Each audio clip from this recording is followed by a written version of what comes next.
prisoner. The state of Pennsylvania has tried to silence this man for 36 years, and now they're on the run.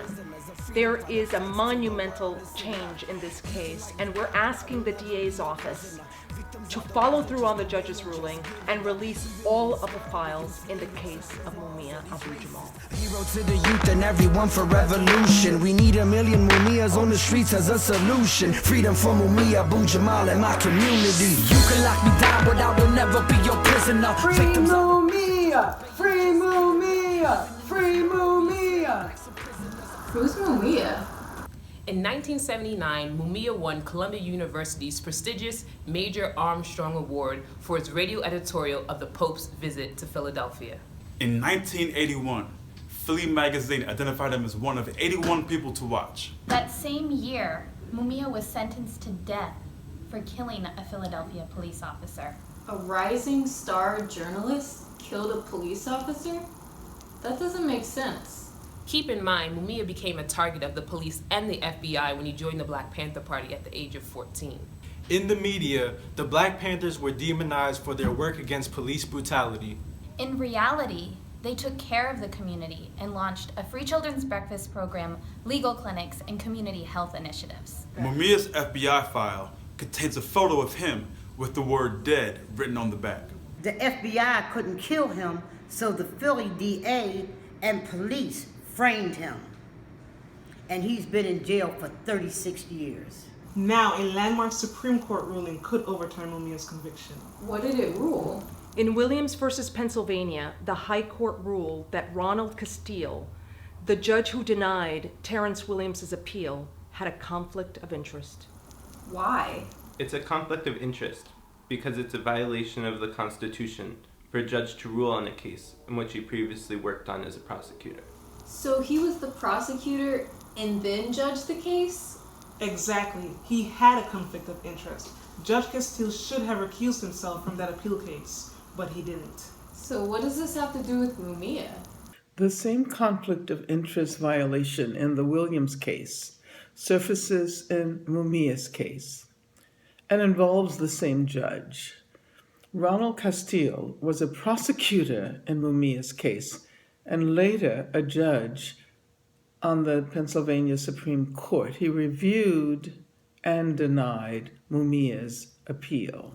Oh, no conflict of interest there. Not only was the judge bought off by the police, so was the DA. But now, for the first time in years, there is an opportunity to bring Mumia home. Really? How? Mumia's lawyers were in court on April 24th, coincidentally on Mumia's birthday, and won discovery. In other words, the judge ordered the DA to turn over records pertaining to this case. These documents will show Castile's personal involvement in this historic case. Only one thing stands in the way of those records seeing the light of day: the notoriously corrupt Philly DA's office.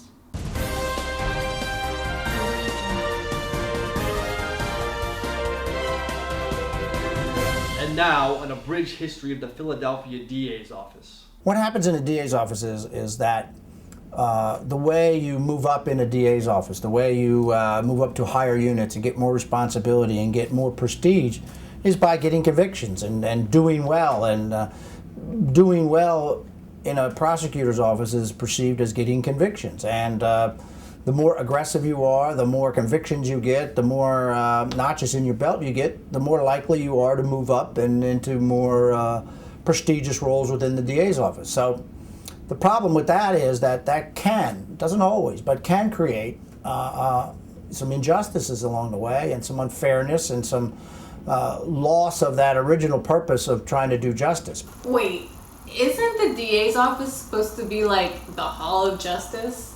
Allegedly.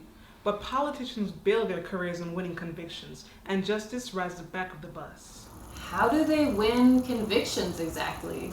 Exhibit A, the DA's training video on how to keep black people off the jury.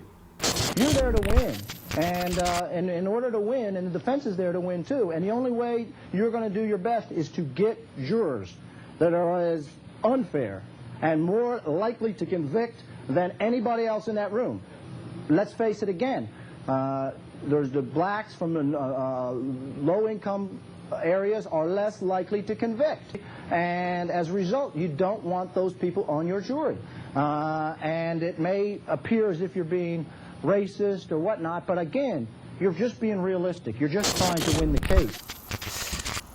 That's fucked up. The suppression of evidence is another way the DA gets convictions, and it's a systemic practice. For example, Terry Williams was 18 years old when he was sentenced to death for the murder of a man who raped him repeatedly when he was a boy, a fact that the DA managed to hide for 28 years. In Mumia's case, there was a fourth person at the crime scene, but the prosecutor hid that fact from the defense and the jury.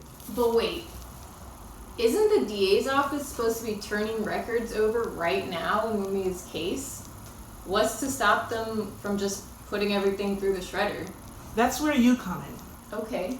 Philadelphia has the distinction of having more juvenile lifers sent to prison as juveniles for life than any other jurisdiction on the planet Earth. It is not used in most of the world, but it is used here in the cradle of the Constitution of the United States. If the corporate media's job is to sell fear, conflict, and ignorance, yours is to show courage amidst adversity, cooperation, community, complexity, and the sheer genius and brilliance that exists in all of humanity. It's up to us. It is up to us. It's up to us. It's up to us to pressure the DA's office to release all of the files in this case. Release all of the files. Release all the files. Release all the files in this case.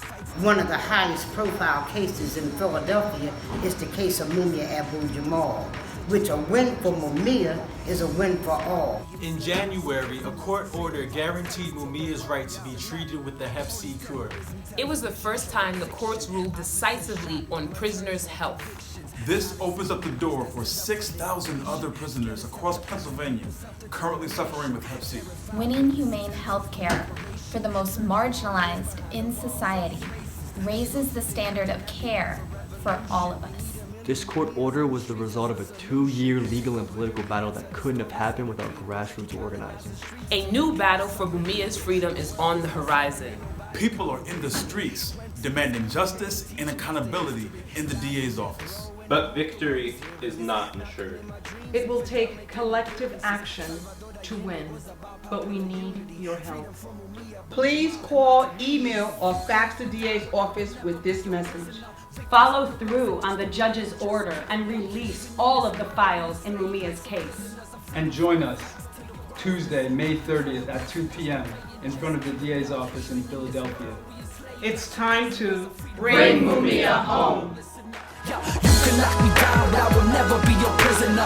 Victims are the ones that just obey and just give it up. Even in this world, we enslaved like some prisoners. A freedom fighter fights till the world listen up. Yep. Let us become that which we revere and remember. Let us be abolitionists, strengthened by the positive contribution of our ancestors, black and white.